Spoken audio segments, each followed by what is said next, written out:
I never intended to, but the rate of acceleration meant that I couldn't possibly avoid colliding with him.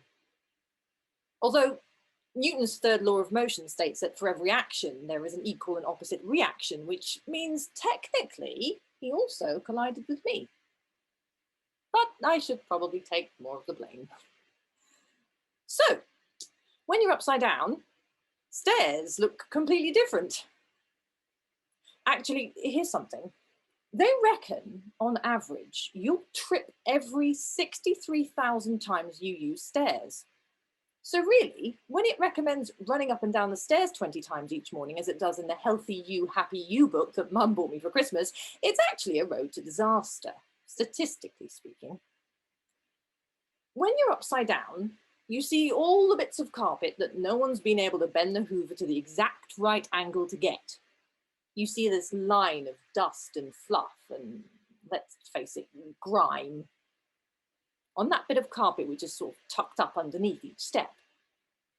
If I hadn't had an armful of books, I might have been able to grab the handrail. If I hadn't been trying to get home before bake-off, I might have been less rushy. Well, I'm at it. If I hadn't been exchanging that bloody Healthy You, Happy You book for Mary Berry's 500 Cakes with Cream, I wouldn't have been in the shop in the first place. Something falling, as I tell my year 8s, doesn't just fall at a constant speed. When an unbalanced force acts on something, it accelerates. In this case, gravity was the unbalanced force and I was the something, so I started accelerating down the stairs. We'd actually spent the morning talking about the Large Hadron Collider at CERN, so maybe I had collisions on my mind. It's the biggest machine in the world. They accelerate protons around a 17-mile track until they travel at close to the speed of light and then smash them into each other, breaking them into their constituent elements. And that's not as easy as it sounds. Out of 100,000 million protons, only 20 will collide at a time. But when they do, in that moment, that tiniest fraction of a second, they prove the existence of the Higgs boson, the thing that gives everything mass, without which there would be no life, no planet, no galaxy, no cake. It's actually breathtaking. Of course, unless it's Bunsen burners, the kids don't give a shit. So, when I fell down the stairs like a proton in the LHC, I accelerated the whole time, which meant that as I hit the laminate oak effect floor of Waterstones with my face, I was traveling at my fastest speed since I started falling. And that's the bit that feels weird, because it actually felt like everything sort of slowed down. Newton's second law says the force I hit the floor with was directly proportional to my mass. So, thanks to Mary Berry, it was quite a whack. You know that thing about your life flashing before your eyes just before you die? I don't know. Maybe it doesn't apply because, well, I mean, you know, I didn't die.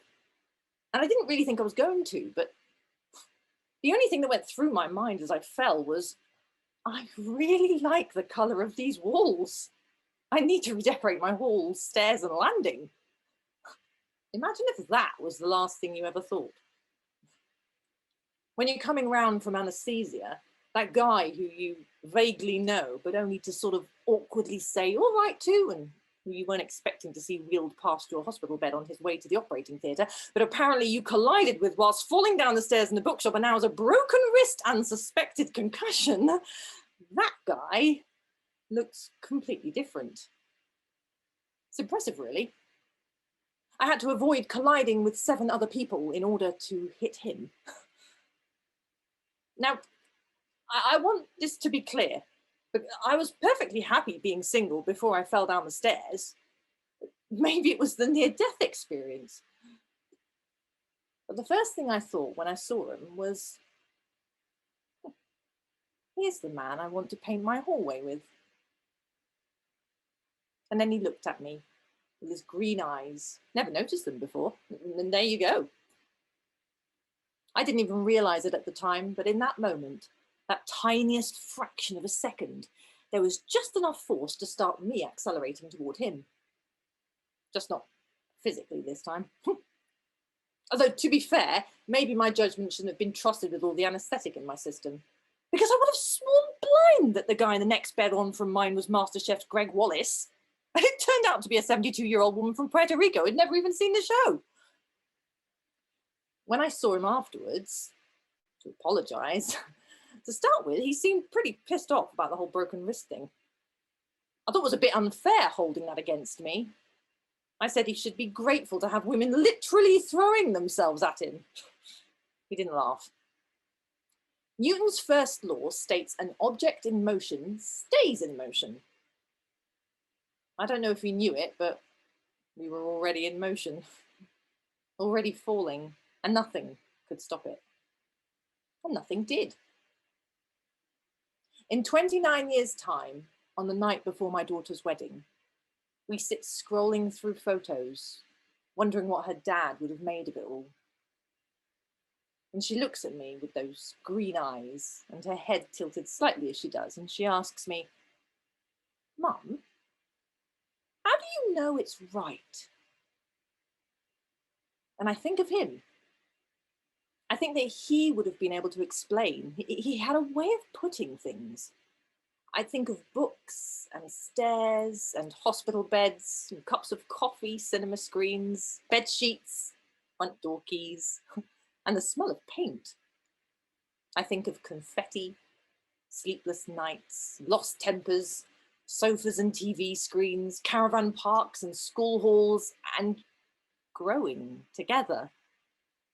And I think of changed plans, of appointments and IV lines, and of hospital beds again. But in the end, I explain it the only way I know how. When two things accelerate towards each other, sometimes they collide. Sometimes only 20 out of 100,000 million.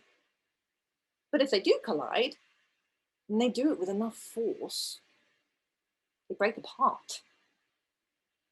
That might be into the building blocks of life itself, or maybe it's a broken wrist or leg, and maybe there isn't even any difference. But those two things are fundamentally changed, and actually, you realize there aren't two discernible things anymore. Now there's just one, something new. And that's how you know. That's how we knew. And she smiles, and I remember him. And then we have a drink, a slice of cake, and accelerate towards our next collision.